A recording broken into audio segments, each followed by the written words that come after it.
Students, previous lecture में हम लोग प्रोग्रामेबल टाइमर स्टडी कर रहे थे।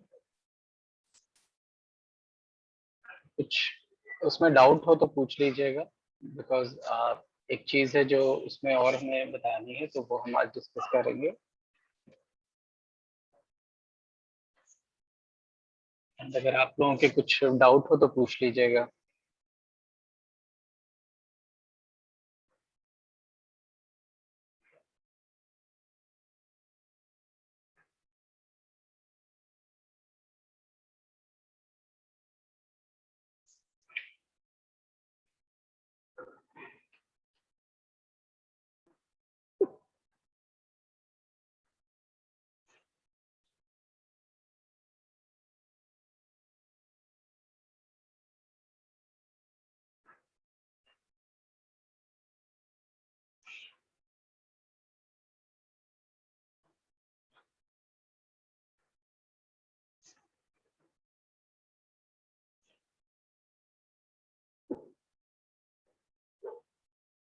तो this is the control word format. तो it is a register of 8 bit. तो ये जो D0, D1, D2, D3 and so on D7 bits है, हम इनको चेक करके स्टेटस चेक कर सकते हैं कि क्या फंक्शन परफॉर्म हो रहा है। जैसे किस मोड में है माइक्रो प्रोसेसर, कौन सा काउंटर सेलेक्टेड है, कौन सा रीड राइट ऑपरेशन परफॉर्म हो रहा है। और जैसे कि हमने बताया था कि बीसीडी बाइनरी दोनों काउंटिंग कर सकता है, तो वो भी हम चेक कर सकते हैं इस कंट्रोल वर्ड के थ्रू। तो यहाँ पर टोटल 8 बिट्स यूज हो रही हैं, और इन्हीं 8 बिट्स को हम लोगों ने डिफरेंट डिफरेंट पार्ट्स में डिवाइड कर रखा है to check the status of this counter. तो यू सी की D0 इज BCD।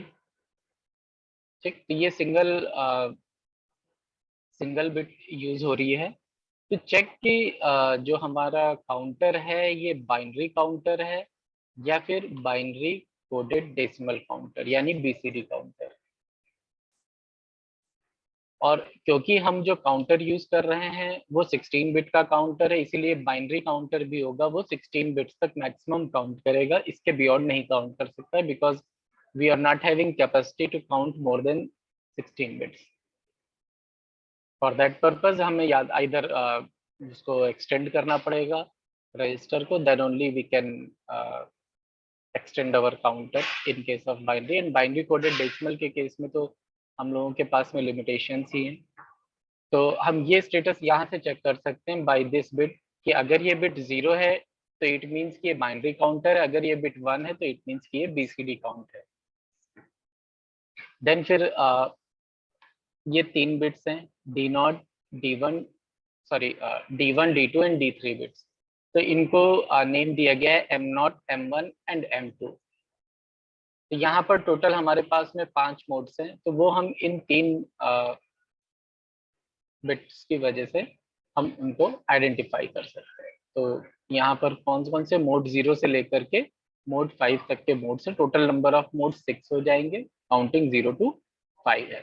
नाउ अब अगर ये वैल्यू जो है ये 000 है, इट मीन्स कि it is working in mode 0।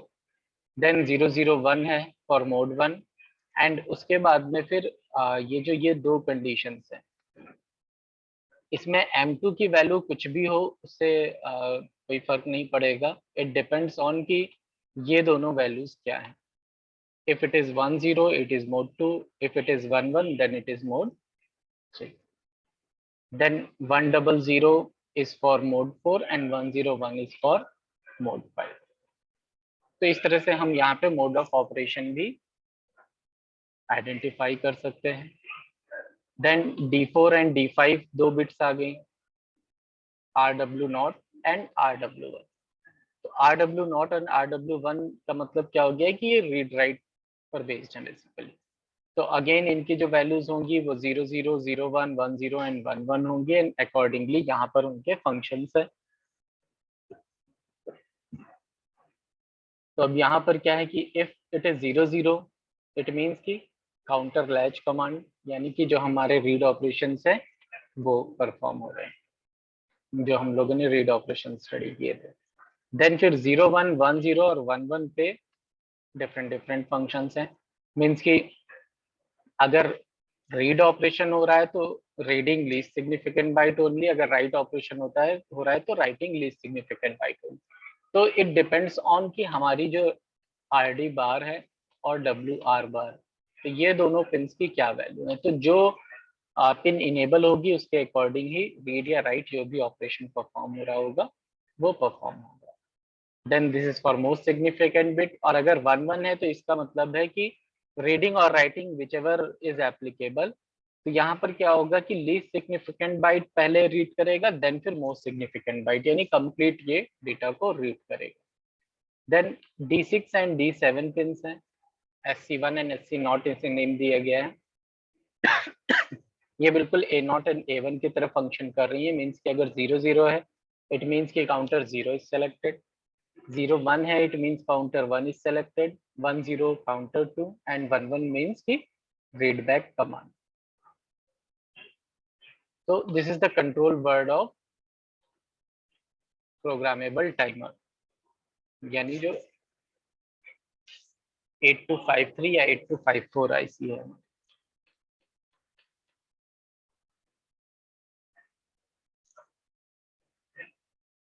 Then हम लोगों ने गेट्स के बारे में बात किया था कि यहाँ पर हर एक काउंटर से गेट कनेक्टेड है, तो गेट की क्या सेटिंग होगी यहाँ पर, उसको आप इस टेबल के थ्रू इजिली याद कर सकते हैं।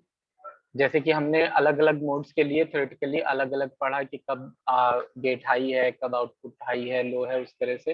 तो अब यहाँ पर गेट की पोजीशन के लिए ये टेबल गिवन है, ये आपके मोड्स हैं 0 से लेकर के 5 तक, टोटल 6 मोड्स हो गए, और सिग्नल के स्टेटस आपको यहाँ पर हेडिंग में दी हुई है कि आइदर लो है या लो होने वाला है, गोइंग टू लो।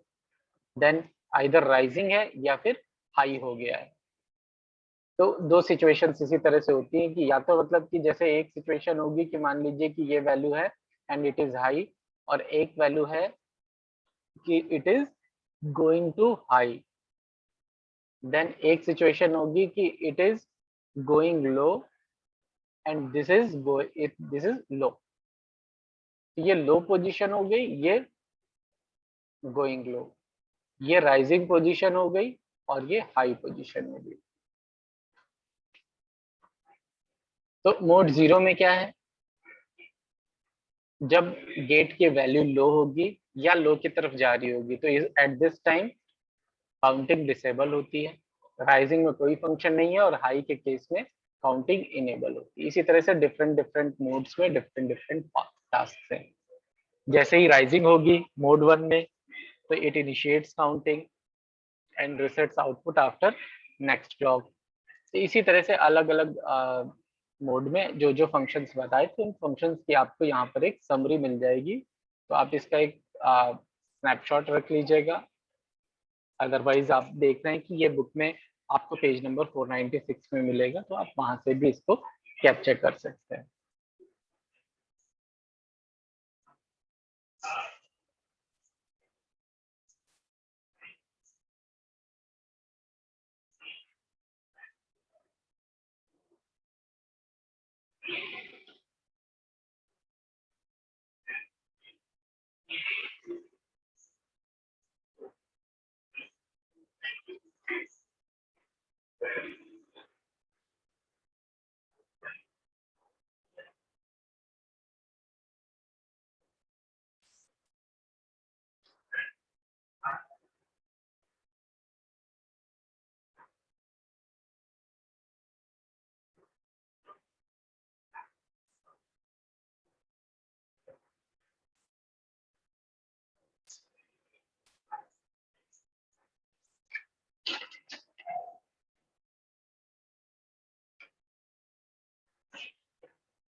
कोई डाउट नहीं, ठीक है, आगे बढ़ते हैं।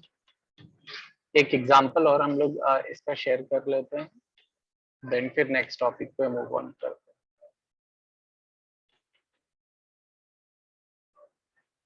This is example, write instruction to generate pulse every 50 microsecond from counter 0। तो अब हमें अगर काउंटर 0 से इनिशियलाइज करना है और एक 50 माइक्रोसेकंड की पल्स जनरेट करनी है, तो इट मींस कि हमें ये डिले यूज करना पड़ेगा।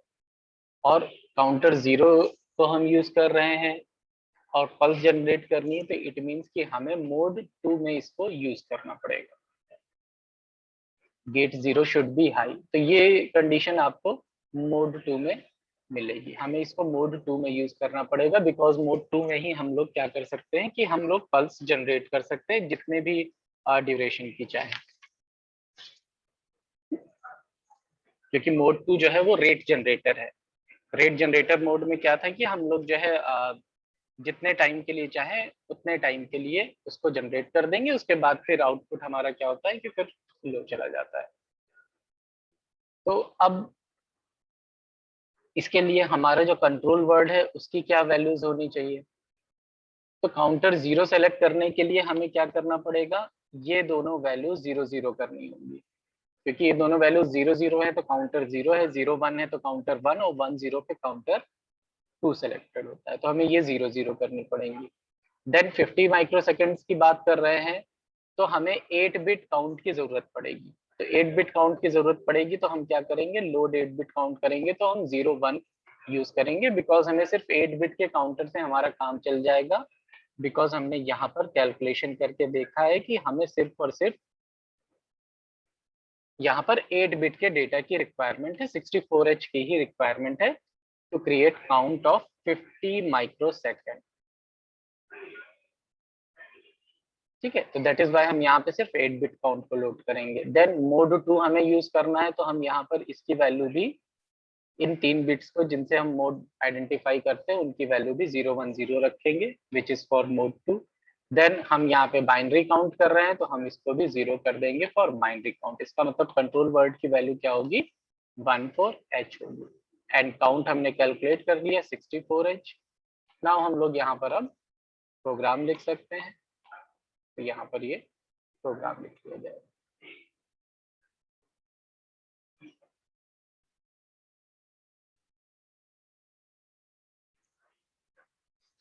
तो यहाँ पर सबसे पहला काम क्या किया गया है कि एक्यूमुलेटर में 14H को मूव किया गया है, तो हम इसको 14H लिख करके भी मूव कर सकते हैं। It is equal to 14H। यहाँ पर इसीलिए देखिए बी स्पेसिफाई किया गया, इट मीन्स कि this is a binary data. तो 1 को हम किस तरह से रिप्रेजेंट करते हैं, 000 1 से, और 4 को रिप्रेजेंट करेंगे 0 1 0 0 से। तो यही यहाँ पर बाइनरी में डेटा लिखा हुआ है। देन हम आउट कर देंगे 83H को।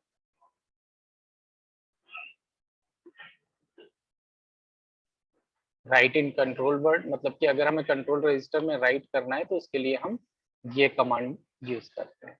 देन फिर हमें क्या करना है, हमें काउंट इनिशियलाइज करना है, तो हम क्या करेंगे, इस 64H को एक्यूमुलेटर में मूव कर देंगे और काउंट 0 को लोड करेंगे विद लोअर बाइट। तो हम इस तरह से फिर इसको जो है आउट 80H यूज कर देंगे। 80H का मतलब हो जाएगा 1000 एंड 000H। तो इस तरह से क्या होगा कि यहाँ पर हम काउंटर को पल्स को जनरेट कर देंगे।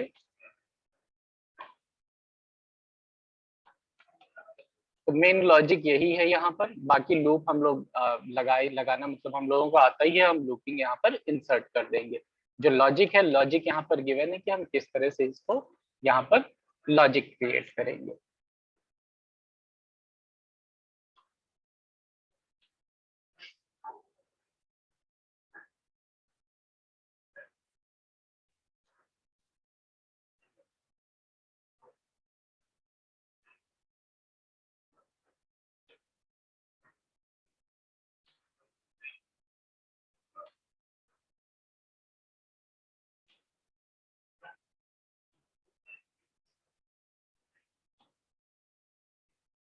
देन नेक्स्ट हम लोग जो टॉपिक स्टडी करने जा रहे हैं it is programmable interrupt controller 8259।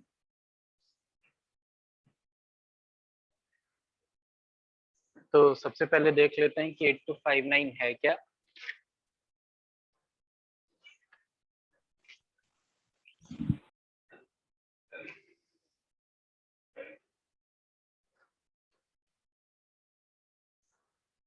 तो नाम से तो आप लोगों को ये पता चल ही रहा होगा कि ये एक इंटरप्ट कंट्रोलर है। तो हम इंटरप्ट कंट्रोलिंग के लिए इसको यूज कर रहे हैं।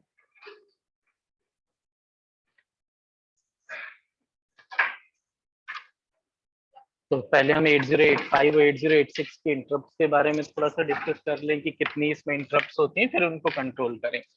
एंड क्योंकि हम यहाँ पर कंट्रोलर का यूज कर रहे हैं, एक्सटर्नल कंट्रोलर के थ्रू यूज इंटरप्ट्स को कंट्रोल करेंगे, तो इट मीन्स कि there must be some pins जिनके थ्रू हम इसको कनेक्ट करेंगे। एंड फिर हम उन पिंस पर जो भी एसोसिएटेड इंटरप्ट्स होंगे उनको कंट्रोल करेंगे। तो इट मीन्स कि it is controlling hardware interrupts. तो दैट इज वाई यहाँ पर ये मेंशन है कि हम कौन कौन सी इंटरप्ट्स को किस प्रोसेसर में कर सकते हैं। तो 8085 एंड 8086 की जैसे बात करते हैं, बिकॉज हम लोग ये प्रोसेसर स्टडी कर चुके हैं। तो 5 हार्डवेयर इंटरप्ट्स किसमें है, 8085 में है, एंड 2 हार्डवेयर इंटरप्ट्स हैं 8086 में। आप पिन डायग्राम देखेंगे तो पिन डायग्राम में आपको मिलेगा कि 8086 में सिर्फ 2 ही हैं, एक NMI है और एक INTR है, पिन नंबर 17 एंड 18 में 8086 में। और 8085 में हम लोगों ने 5 हार्डवेयर इंटरप्ट स्टडी की हैं। आप 8085 का पिन डायग्राम देखेंगे तो यू विल सी कि हम लोगों ने INTR स्टडी की है, फिर RST 5.5, 6.5, 7.5 एंड एक और है, टोटल 5 है। ठीक है, 5 हार्डवेयर इंटरप्ट्स है। तो by adding this IC 8259 we can increase the interrupt handling capability। तो इसको ऐड करने से हम लोग इंटरप्ट्स को हैंडल करने की कैपेबिलिटी इंक्रीज कर सकते हैं प्रोसेसर की।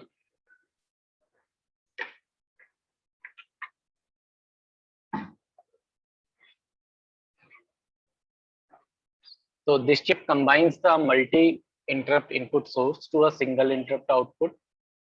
This provides 8 interrupts from IR0 to IR7। तो इस तरह से हम मल्टीपल इंटरप्ट्स को एक ही पिन से इंटरकनेक्ट करके हम, जैसे कि हमारे पास में केवल 5 हार्डवेयर इंटरप्ट्स हैं, तो हम 8 इंटरप्ट्स एक्स्ट्रा इसके थ्रू हैंडल कर सकते हैं। दैट इज वाई यहाँ पर ये कहा गया है कि इसकी इंटरप्ट हैंडलिंग कैपेबिलिटी को हम लोग इंक्रीज कर सकते हैं, कि अगर 5 लिखी हुई हैं तो it can handle more than 5 interrupts. अगर 8086 के पास 2 हार्डवेयर इंटरप्ट्स हैं तो it can handle more than 2 hardware interrupts. So this is the basic cause of this IC। Then features इसके 8259 के, तो this chip is designed for 8085 and 8086। Like जैसे previously हम लोगों ने स्टडी किया कि हम लोगों ने जो भी इंटरफेसिंग डिवाइसेस स्टडी की वो फॉर ऑल माइक्रो प्रोसेसर्स हैं, लेकिन इस केस में क्या है कि it is specifically designed for 8085 and 8086। Now it can be programmed either in edge triggered mode or in level triggered mode।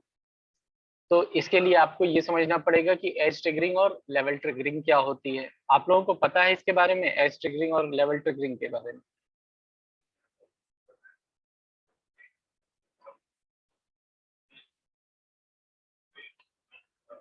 Sir एक बार एक्सप्लेन कर दीजिए।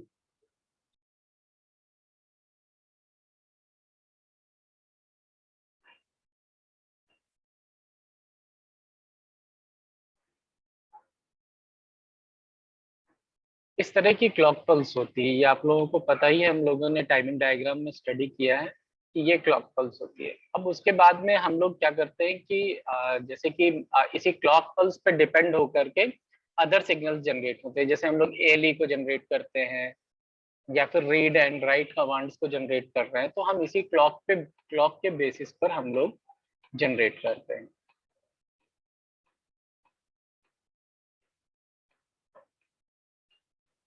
तो हम क्या करते हैं कि हम यहाँ पर एक साइकिल कंप्लीट जहां पर हो रही है वहां से ये डॉटेड लाइंस क्रिएट कर ले रहे हैं।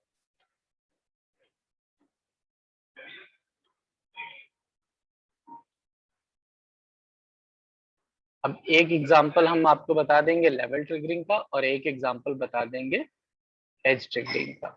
ठीक है, ये हमारे पास में दो एक्सिस हो गए। कलर चेंज कर लेते हैं। तो आपको ये तो पता ही है कि एक साइकिल यहाँ पर कंप्लीट हो रही है इस तरह से, मींस जहां से रिपीटिशन स्टार्ट होता है वो वहां पर साइकिल कंप्लीट हो रही है। बट हम हाफ साइकिल पर भी ये डॉटेड लाइन ड्रॉ कर रहे हैं बिकॉज इसका भी यहाँ पर यूज है।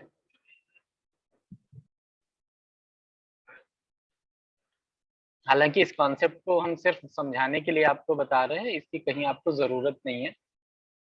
ठीक है, तो फॉर एग्जांपल कि कोई भी सिग्नल है और वो लेवल ट्रिगर्ड है। ठीक है, तो लेवल ट्रिगर्ड का मतलब क्या है कि फॉर एग्जांपल कि हम लेवल ट्रिगरिंग यूज कर रहे हैं और जब वैल्यू हाई है तब सिग्नल हाई होगा और लो पे सिग्नल लो होगा। ठीक है, तो हम ये क्या करेंगे कि जो सिग्नल जनरेट हो रहा है लेवल, ये हम यहाँ पर मेंशन कर दें कि this is for level and this is for edge.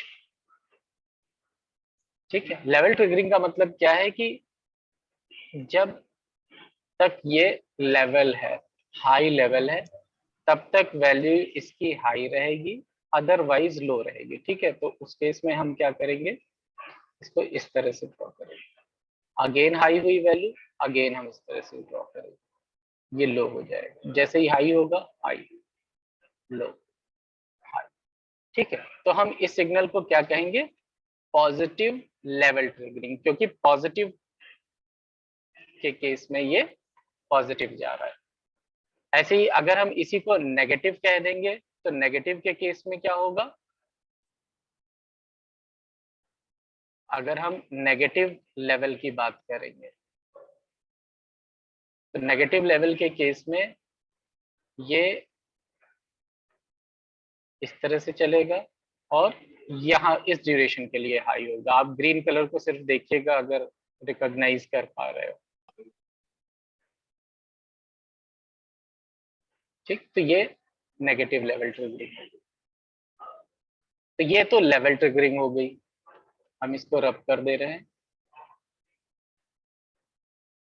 ठीक है, अब हम बात करते हैं एज ट्रिगरिंग की। एज ट्रिगरिंग के केस में क्या होगा कि यहाँ पर भी हम बात करेंगे जैसे पॉजिटिव एज ट्रिगरिंग की। तो पॉजिटिव एज ट्रिगरिंग के केस में क्या होगा, we will mark positive edges. Positive edge का मतलब क्या है कि जब सिग्नल हमारा नेगेटिव से पॉजिटिव हो रहा है, मतलब कि ये हो गया पॉजिटिव। अगेन नेक्स्ट कहां पर हो रहा है, ये इस पॉइंट पर हो रहा है, नेगेटिव से पॉजिटिव, नेगेटिव से पॉजिटिव, नेगेटिव से पॉजिटिव। तो ये हमारे पास में आ गई लाइन्स पॉजिटिव एजेस की। अब क्या होगा कि सिग्नल क्या होगा, सिग्नल जैसे ही ये पॉजिटिव एज मिलेगी ये हाई हो जाएगा। और कब तक हाई रहेगा, जब तक अगली ये एज नहीं मिलेगी। और जैसे ही नेक्स्ट एज मिलेगी it will go to low, फिर नेक्स्ट एज मिलेगी इट विल गो हाई, फिर नेक्स्ट एज मिलेगी इट विल गो लो। इस चीज को हम कहते हैं एज ट्रिगरिंग। अब डिफरेंस देखिए क्या आ रहा है कि एज ट्रिगरिंग में क्या है कि फॉर द होल साइकिल ये हाई है। लेवल ट्रिगरिंग के केस में क्या है कि जब तक लेवल हाई मेंटेन है तब तक ही सिग्नल की वैल्यू हाई है।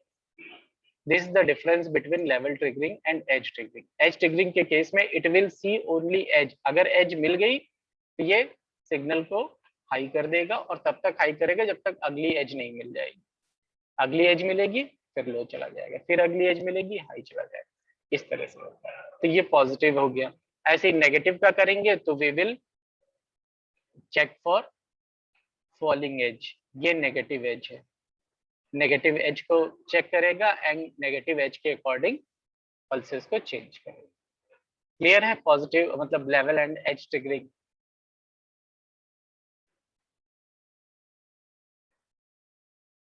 Yes, sir.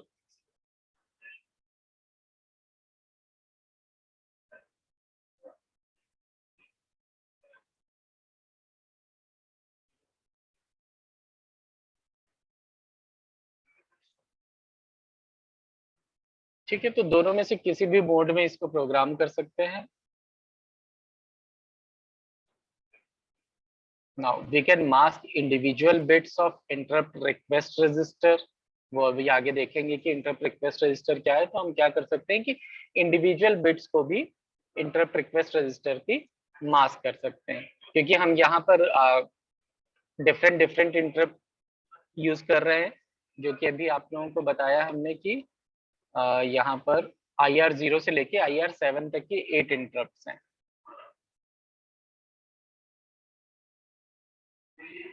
तो हम किसी भी इंडिविजुअल इंटरप्ट को मास्क भी कर सकते हैं। जरूरी नहीं कि हम IR0 से IR7 तक यूज कर रहे हैं तो 8 की 8 को यूज करें। हम किसी भी इंडिविजुअल इंटरप्ट को मास्क भी कर सकते हैं इस आईसी में। Then by cascading 8259 chips we can increase interrupts up to 64 interrupt lines। Means कि हम यहीं पर नहीं रुक गए कि हमने एक आईसी को कनेक्ट किया और हमने 8 इंटरप्ट्स को हैंडल कर लिया। यहाँ पर हम इन आईसीज की कैस्केडिंग भी कर सकते हैं। अब कैस्केडिंग कैसे करेंगे?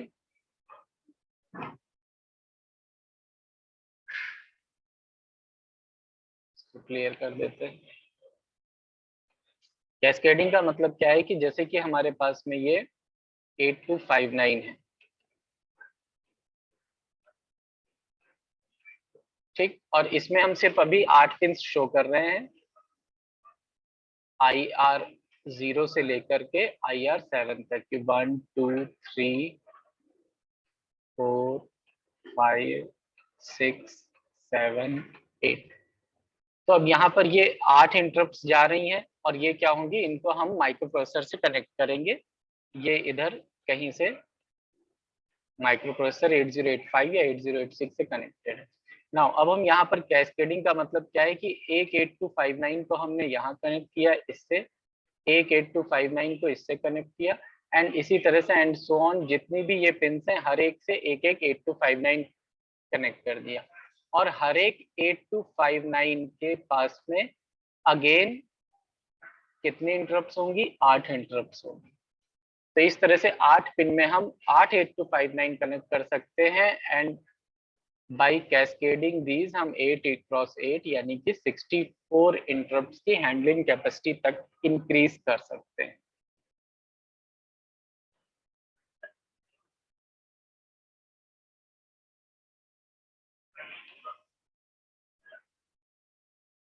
ठीक है, clock cycle is not needed in this 8259। Then this is the pin diagram. इस पिन डायग्राम में आप लोग देखेंगे कि ये हमारे पास में इंटरप्ट्स हो गई IR0 से IR7 तक, ये हमारी D0 टू D7 हो गई, ठीक। अगेन 8 और 8 16 पिन यहाँ पर यूज हो गई। टोटल मैक्सिमम पिन 28 है। Chip select, read write 3 pin ये हो गई।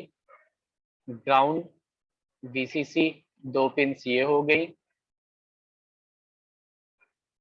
रेस्ट पिन्स के बारे में हम लोग स्टडी कर लेंगे, हालांकि INT ये आपकी इंटरप्ट एक्नॉलेजमेंट हो गई, और बाकी जो पिन्स है वो अभी हम लोगों ने नहीं स्टडी की है, तो वो हम लोग देख लेंगे कि उनका फंक्शन क्या है। यहाँ पर 8 8 16 17 18 19 20 21 21 पिन होगी। रेस्ट पिन्स जो है वो सिर्फ 7 पिन्स हैं, जिनका कि हमें अभी तक स्टेटस नहीं पता है कि वो किस लिए यूज हो रही है।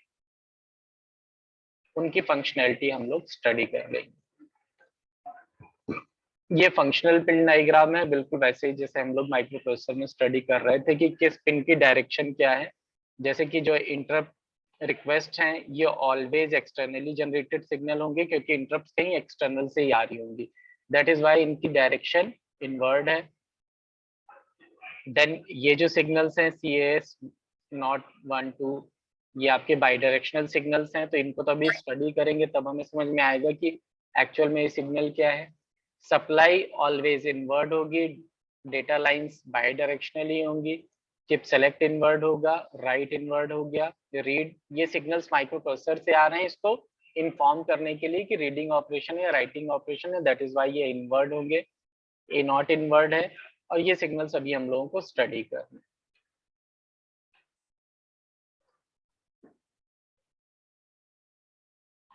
तो this is the architecture of 8259। तो अगेन यू विल सी कि जो ये लेफ्ट हैंड साइड का डायग्राम है ये सेम है जैसा कि प्रीवियस केस में था, कि we are having a data bus buffer, और रीड राइट कंट्रोल लॉजिक जिनके थ्रू हमें रीड राइट सिग्नल्स मिल रहे हैं। देन एक कैस्केड बफर कंपैरेटर यहाँ पर है which will be responsible for cascading the different 8259 ICs। Then हम राइट हैंड साइड की बात करते हैं, तो राइट हैंड साइड पे we are having a control logic for controlling all the operations. Then in service register है, एक priority resolver है, बिकॉज देर आर 8 इंटरप्ट्स। अब उनमें भी हम 1 by 1 या एट अ टाइम कितना मैक्सिमम हम लोग उनको अटेंड कर सकते हैं, उसके वो डिपेंड करेगा इस प्रियोरिटी रिजॉल्वर पे कि वो किसको प्रियोरिटी देगा। तो यहाँ पर भी कुछ आई थिंक कुछ डिफॉल्ट प्रियोरिटीज होंगी, अदरवाइज कुछ प्रियोरिटी के मैकेनिज्म हम लगा सकते हैं। Then there is a interrupt request register which will store these interrupts coming from some outside devices। Then एक इंटरप्ट मास्क रजिस्टर भी है, क्योंकि हमने बताया था कि हम यहाँ पर इंडिविजुअल इंटरप्ट्स को मास्क भी कर सकते हैं, तो ये रजिस्टर उसके लिए यूज हो रहा है।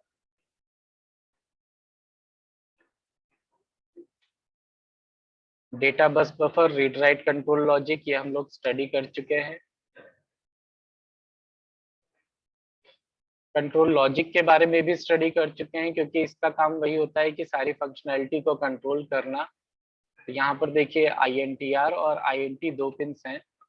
INTR का क्या है, this is connected to another microprocessor for taking interrupt request.